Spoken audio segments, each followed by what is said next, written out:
Look, let me describe a situation, and I want you to be brutally honest with yourself for a second.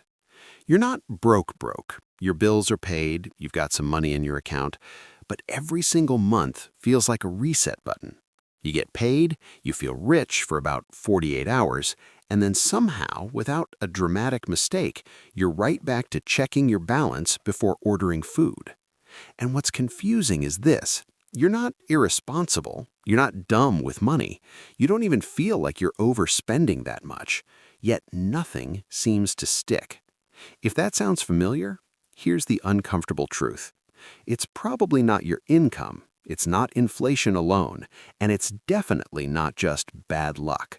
It's a handful of quiet, socially accepted money habits that slowly, but very effectively, keep people broke. And the scary part? Most people don't even realize they're doing them. My name is Zach, and I spend way too much time thinking about money, behavior, and why people who work hard still struggle financially.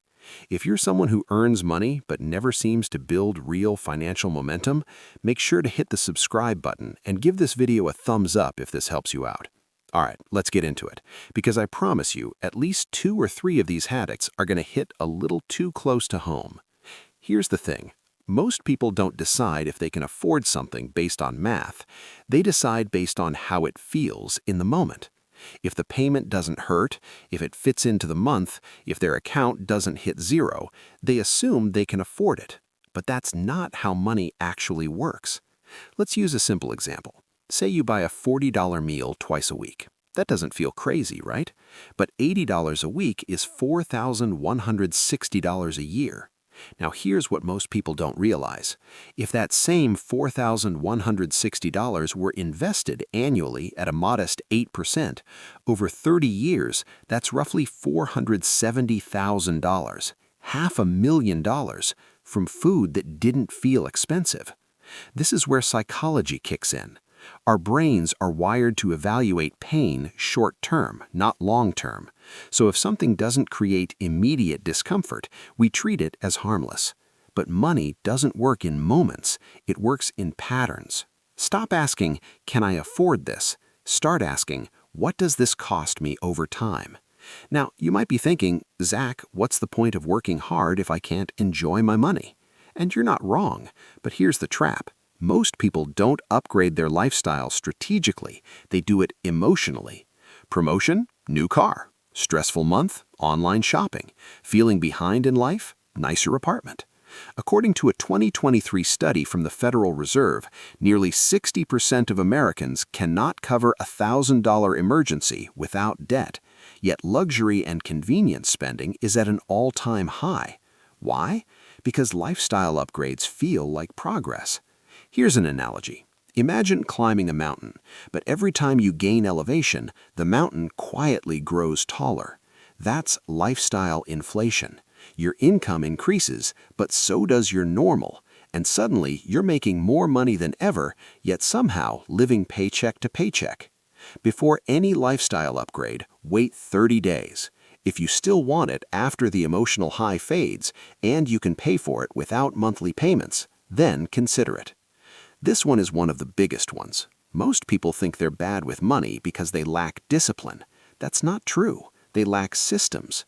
Here's what most people don't realize. Motivation is unreliable. Systems are automatic.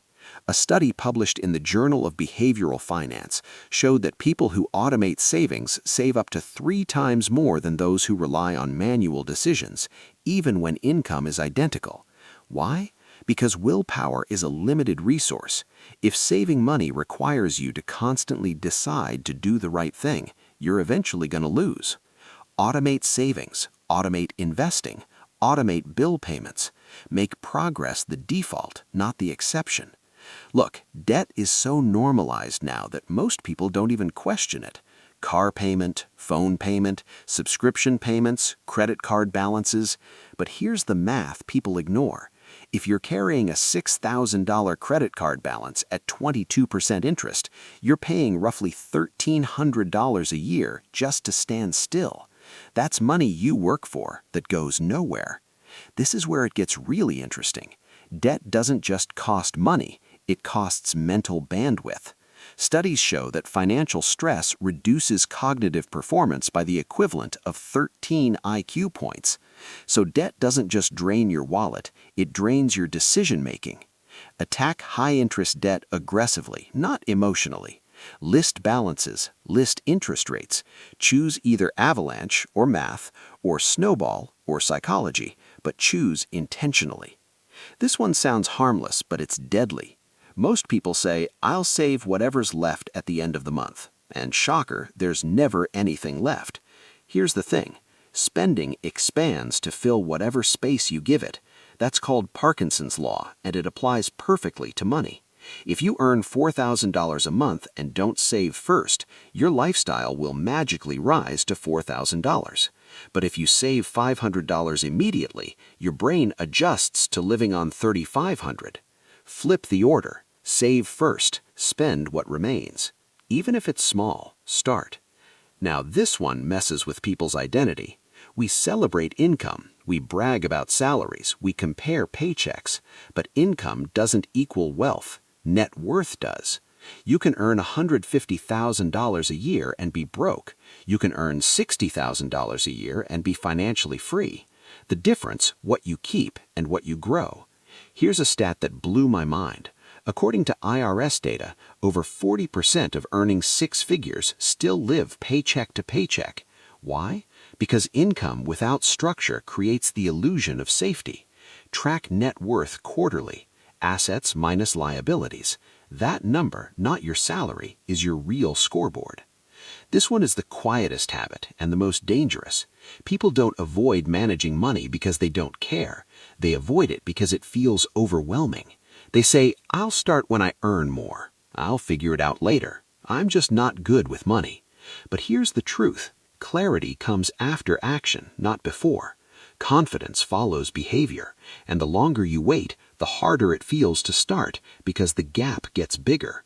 Pick one thing.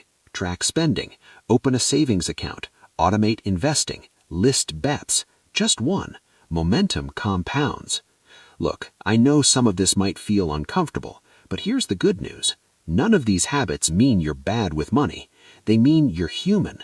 The system is designed to reward spending, normalize debt, and delay ownership. But the moment you see these habits clearly, you can start breaking them one by one. And that's how financial progress actually happens, quietly, consistently, over time.